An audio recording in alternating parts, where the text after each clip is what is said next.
Hello दोस्तों, competition blog में आपका स्वागत है। आज हम लोग आपके लिए बिहार पुलिस मॉक टेस्ट 1 को लेकर आए हैं, जो आपके एग्जाम के लिए काफी ही महत्वपूर्ण होंगे। अगर चैनल पर नए हैं तो सब्सक्राइब कीजिए और वीडियो को लाइक और शेयर कीजिए। तो चलिए शुरू करते हैं आज का पहला क्वेश्चन। आज का पहला क्वेश्चन है, 2011 की जनगणना के अनुसार भारत का सर्वाधिक जनसंख्या वाला राज्य कौन है? तो सर्वाधिक जनसंख्या वाला राज्य जो है वो हमारा हो जाएगा उत्तर प्रदेश। उसके बाद अगर बोले दूसरा नंबर पर कौन आएगा, तो महाराष्ट्र। और थर्ड पे हमारा आ जाएगा बिहार। इसी तरह अगर क्षेत्रफल के अनुसार देखा जाए तो एरिया में फर्स्ट पे आ जाएगा आपका राजस्थान।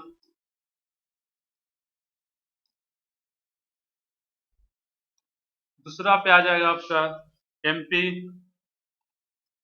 और तीसरा में आ जाएगा आपका महाराष्ट्र।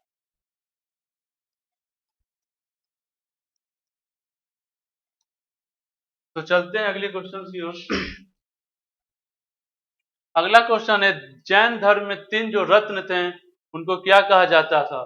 तो जो 3 रत्न थे जैन धर्म के वो थे सम्यक ज्ञान, सम्यक आचरण और सम्यक दर्शन। Option number 4।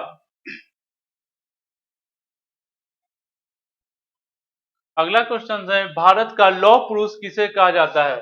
तो लौह पुरुष किसे कहा जाता है? तो वो सरदार वल्लभ भाई पटेल।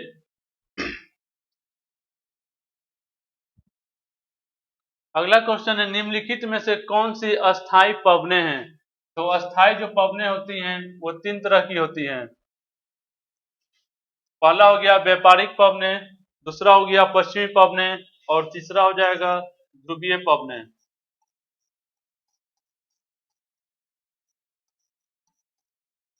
या इसी को कह सकते हैं पूर्वी पवने।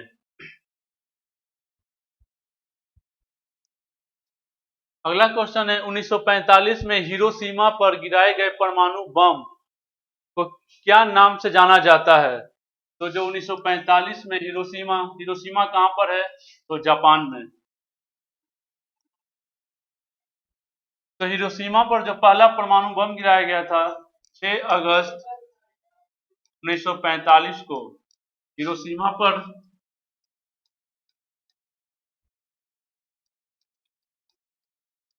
और इसका जो नाम था वो था लिटिल बॉय।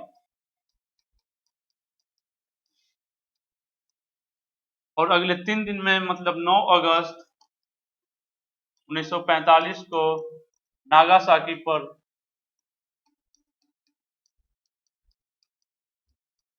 अमेरिका ने परमाणु बम गिराया था। उसका क्या नाम है? तो फैट मैन। एक का नाम है लिटिल बॉय जो हिरोशिमा पर, और दूसरा नागासाकी पर फैट मैन। अगला क्वेश्चन है, अंतर्राष्ट्रीय न्यायालय का मुख्यालय कहाँ है? तो अंतर्राष्ट्रीय न्यायालय का जो मुख्यालय है वो है दहेग। दहेग कहाँ पर है? तो नीदरलैंड।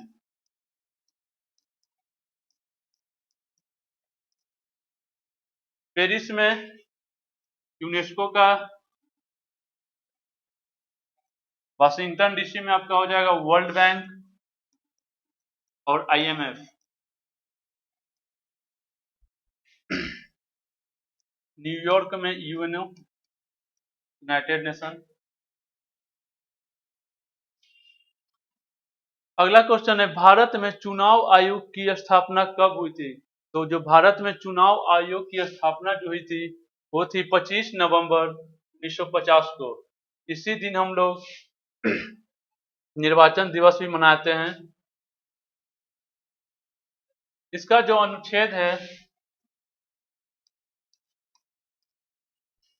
324 से 329 के बीच, और अगर भाग पूछे तो 15।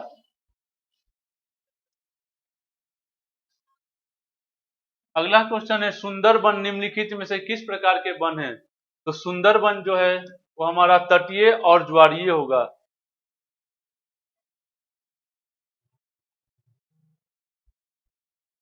नेक्स्ट क्वेश्चन है, आयकर इनकम टैक्स जो होता है कैसा होता है? तो ये एक वार्षिक कर होता है जो आपके इनकम पर लगाया जाता है। अगला क्वेश्चन है, निम्नलिखित में से कौन सा देश भारत के पूर्व में स्थित है? तो पूर्व में स्थित हो जाएगा आपका बांग्लादेश, उत्तर में नेपाल, दक्षिण में श्रीलंका और अफगानिस्तान को आप उत्तर पश्चिम कह सकते हैं।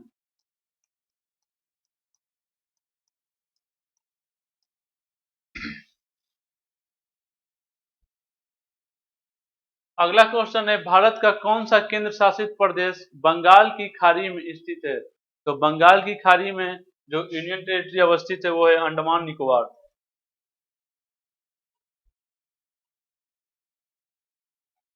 अगला क्वेश्चन है, पंचायत में महिलाओं, अनुसूचित जाति और अनुसूचित जनजातियों के लिए आरक्षित सीटों का जब प्रावधान कौन से संविधान संशोधन अधिनियम द्वारा जुड़ा गया था? तो पंचायत से जो भी बात थी वो थी 73वां संविधान संशोधन 1992।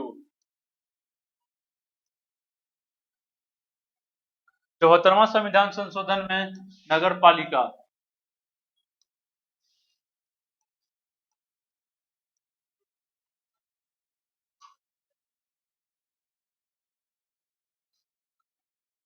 अगला क्वेश्चन है, भारत में प्रायोगिक भूतापीय ऊर्जा परियोजना कहाँ पर स्थित है? तो भूतापीय ऊर्जा जो परियोजना है वो है लद्दाख में, कुगा घाटी।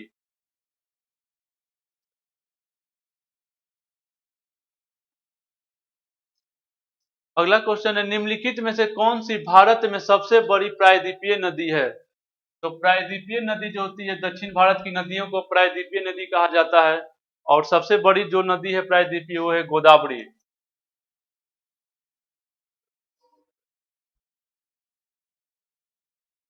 अगला क्वेश्चन है, प्रथम पंचवर्षीय योजना में किसके लिए आवंटन प्रदान किए गए थे? तो प्रथम पंचवर्षीय योजना था, इसका जो कार्यकाल था या टाइम 1951 से 1956 और इसमें जो प्राथमिकता दी गई थी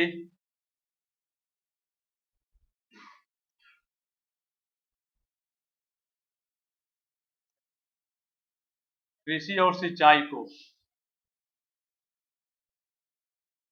इसका जो आंसर हो जाएगा आपका सिंचाई और बाढ़ नियंत्रण। चलते हैं अगले क्वेश्चन की ओर।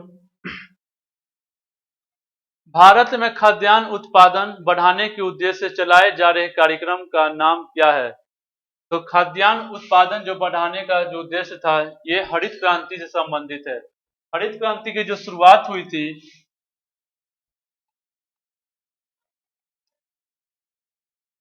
1967 1966-67 के बीच तृतीय पंचवर्षीय योजना के दौरान।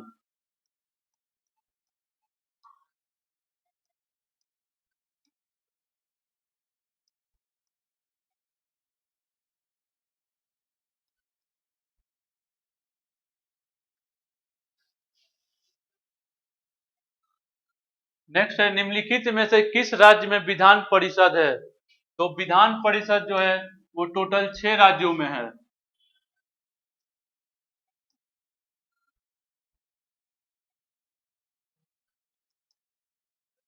पहला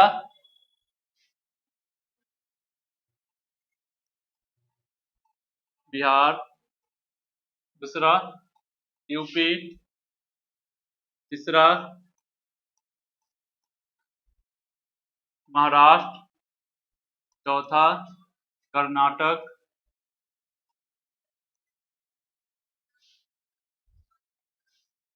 पांचवा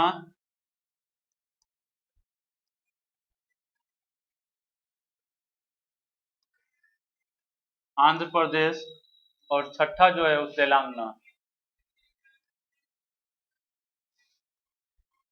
तो इनमें से जो भी ऑप्शन होगा वही हमारा आंसर हो जाएगा, तो कर्नाटक।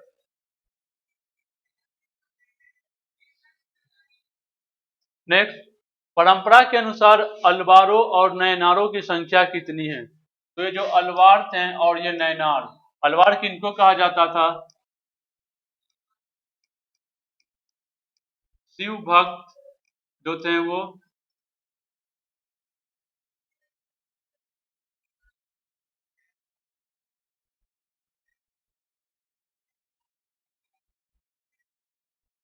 अलवार जो थे वो वैष्णव भक्त थे, विष्णु भक्त।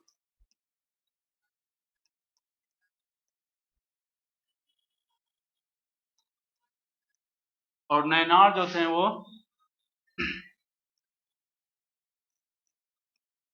शैव संत।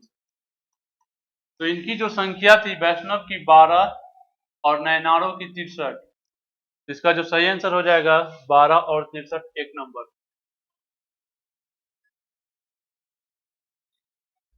नेक्स्ट, नालंदा महाविहार का निर्माण किसने किया था? नालंदा महाविहार या विश्वविद्यालय की स्थापना जो है गुप्त शासक कुमार गुप्त प्रथम ने किया था। धर्मपाल ने विक्रमशिला विश्वविद्यालय की स्थापना किया था।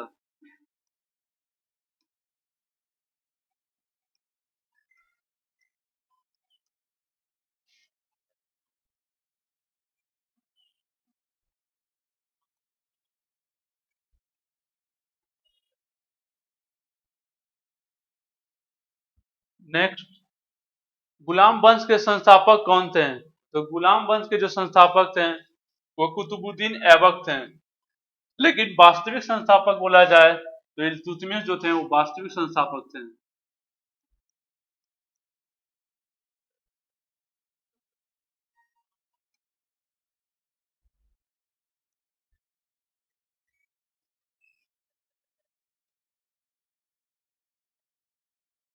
अगला क्वेश्चन है, बिहार में वैशाली और नंदनगढ़ जैसे स्थानों से मिले अशोक के जो शिलालेख किस भाषा में खुदे हुए थे? तो अशोक के जो शिलालेख थे वो प्राकृत में मिले थे। यहां से अगर प्राकृत नहीं रहे तो हमारा आंसर हो जाएगा ब्राह्मी।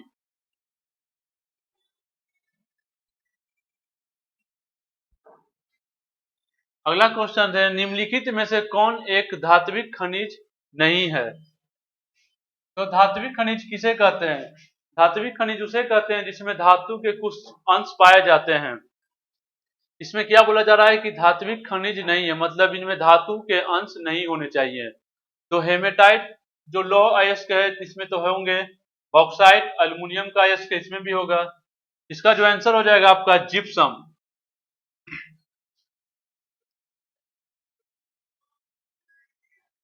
अगला क्वेश्चन है, गरीबी का मुख्य सामाजिक गंभीर परिणाम क्या है? तो गरीबी का जो सामाजिक गंभीर परिणाम है वो हो जाएगा भिक्षावृत्ति, अपराध और बाल अपराध, ये सभी हो जाएंगे।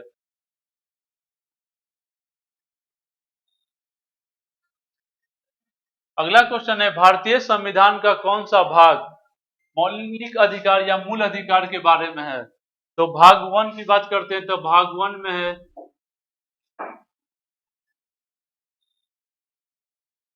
राज्य एवं संघ।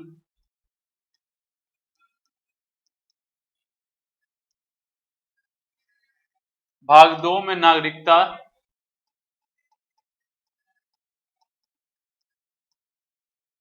भाग 3 में आपका आ जाएगा मौलिक अधिकार।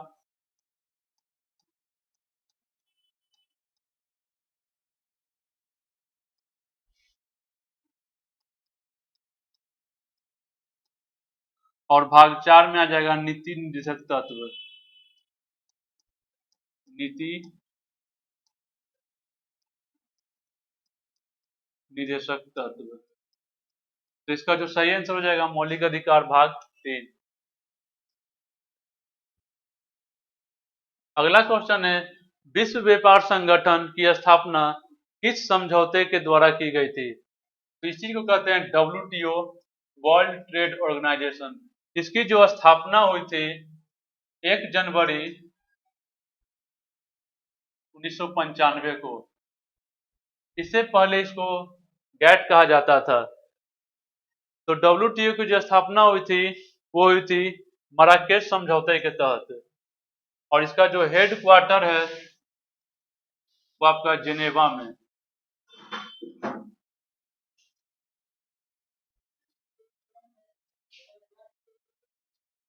अगला क्वेश्चन है, कपास को उगने के लिए कितना तापमान और हल्की बारिश सिंचाई के लिए कितना पानी होना चाहिए? तो उच्च तापमान और 210 होनी चाहिए। अगला क्वेश्चन है, भारत के संविधान में किस देश के संविधान से कोई भी विशेषता नहीं ली गई है? तो संयुक्त राज्य अमेरिका से क्या लिया गया है? तो मौलिक अधिकार।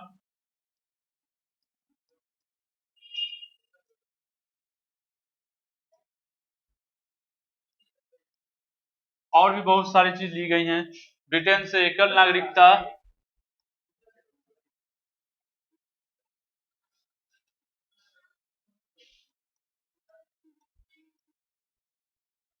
इसका जो सही आंसर हो जाएगा चीन, क्योंकि चीन से हम लोग कोई भी विशेषता नहीं लिए हैं। अगला क्वेश्चन है, वो कौन सा अधिनियम है जिसे मार्ले मिंटो सुधार कहा जाता है? तो मार्ले मिंटो सुधार जो है ये 1909 में आया था, और ये था क्या? तो मुस्लिमों के लिए अलग से निर्वाचन क्षेत्र था। मार्ले मिंटो सुधार क्या था? तो मुस्लिमों के लिए, मुस्लिम समुदाय जो थे,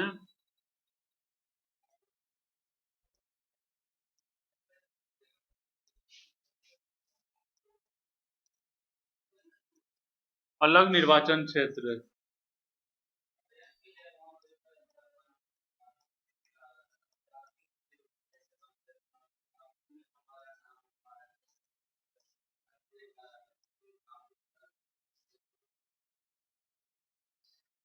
अगला क्वेश्चन है, लेनिन को अनंतिम सरकार के द्वारा किस चीज से डर था?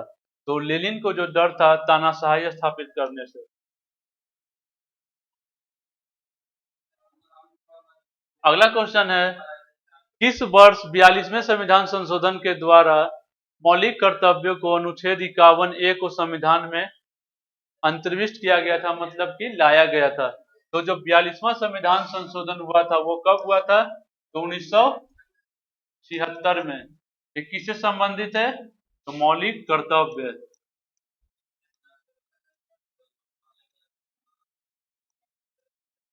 और टोटल मौलिक कर्तव्य हमारे पास कितने हैं? तो 11। सरदार स्वर्ण सिंह समिति के सिफारिश पर यह आया था। अगला क्वेश्चन है, सिंधु घाटी सभ्यता की खोज किस वर्ष हुई थी? तो सिंधु घाटी जो सभ्यता है उसकी खोज जो हुई थी 1921 में की गई थी दयाराम साहनी के द्वारा। अगला क्वेश्चन है, सर्दियों के मौसम के दौरान भारत के उत्तर पश्चिमी भाग में जो वर्षा होती है उसको क्या कहते हैं? तो जब सर्दियों के मौसम में उत्तर पश्चिम भाग में जो वर्षा होती है उसको हम लोग पश्चिमी विक्षोभ कहते हैं। यह लगभग दिसंबर या जनवरी के दौरान आती है।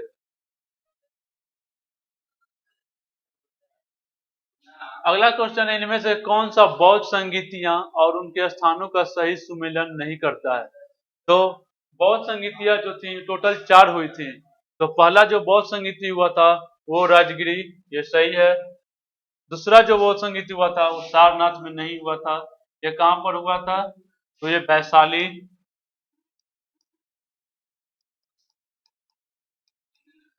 तीसरा पाटलिपुत्र और चौथा कश्मीर। तो इसका जो सही आंसर हो जाएगा वो हो जाएगा 2 नंबर।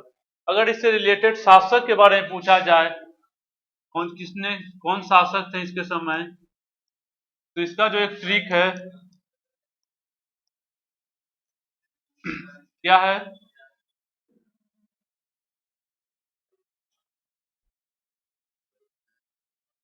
अका अक। तो अ से क्या हो जाएगा? अजात शत्रु।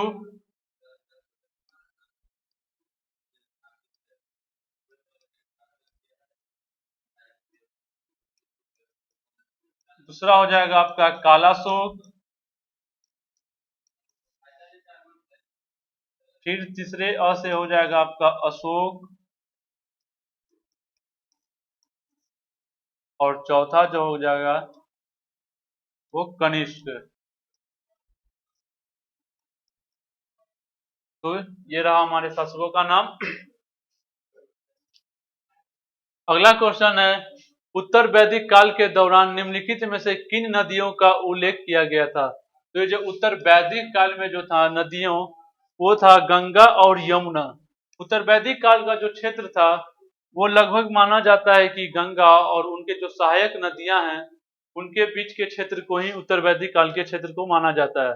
तो गंगा और उसकी जो सहायक नदी है यमुना, ये उसका आंसर हो जाएगा। अगला क्वेश्चन है, निम्नलिखित में से किसने राज्य के सप्तांग सिद्धांत को कौन दिया था? तो ये थे चाणक्य। चाणक्य कौन थे? चंद्रगुप्त मौर्य के प्रधानमंत्री।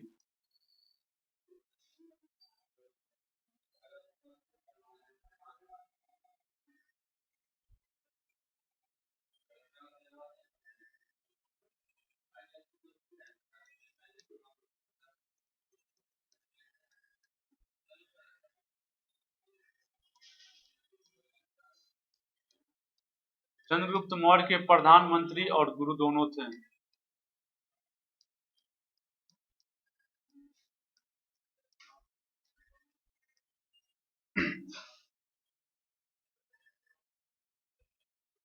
अगला क्वेश्चन है, राष्ट्रपति के उत्तरदायित्वों के संबंध में निम्नलिखित में से कौन से सही नहीं है? तो इसका जो आंसर हो जाएगा, पहला हो जाएगा, अंगल भारतीय समुदाय से जो लोकसभा के लिए 2 सदस्यों का मनोनीत कर सकते थे।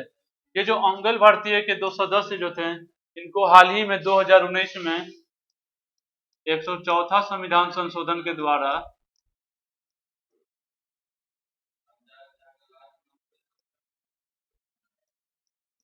समाप्त कर दिया गया है।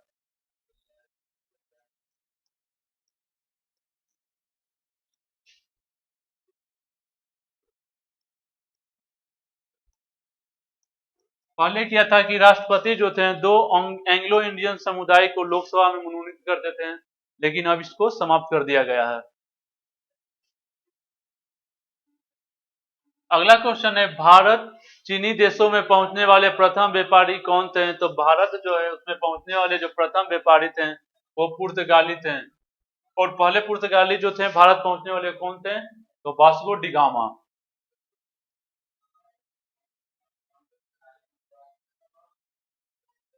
इसको नहीं किया था वो।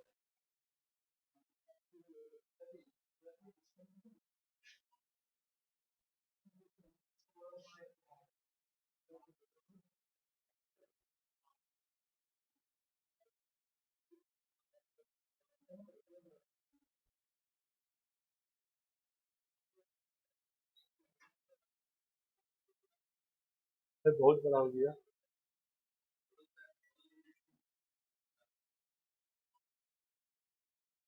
अगला क्वेश्चन है, हीराकुंड बांध किस नदी पर स्थित है? तो हीराकुंड बांध जो है, कैसे कैसे कर दिया रे? दुदू आ गई, इधर हटाओ ना इसको।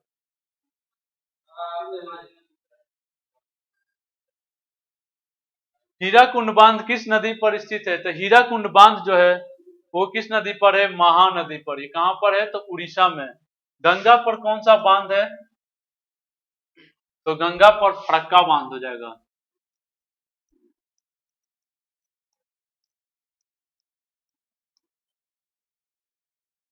चिनाब पर हो जाएगा सलाल बांध, जो कि जम्मू कश्मीर में है।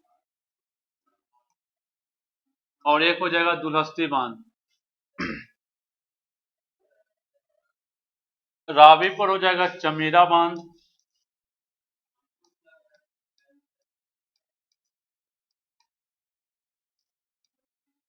और महानदी पर हीराकुंड बांध। अगला क्वेश्चन है, जहांगीर के शासन काल में किस प्रकार की चित्रकला का जो प्रचलन हुआ था? जहांगीर के शासन काल को चित्रकला का स्वर्ण युग कहा जाता है। ठीक है, तो इसका जो आंसर हो जाएगा, किस तरह का चित्रकारी होता था जहांगीर के शासन काल में? तो पोर्ट्रेट चित्रकला। पोर्ट्रेट चित्रकला का मतलब हो गया जिसमें व्यक्ति का जो चेहरा होता है वो जरूर से जरूर आना चाहिए, उसी को कहते हैं पोर्ट्रेट चित्रकला। तो ये थे हमारा लास्ट क्वेश्चंस, और इसी के साथ आज का सेशन यहीं पर समाप्त होता है। अगर आप लोग चैनल पर अभी तक सब्सक्राइब नहीं किए हैं तो चैनल को सब्सक्राइब कीजिए और वीडियो को लाइक और शेयर कीजिए।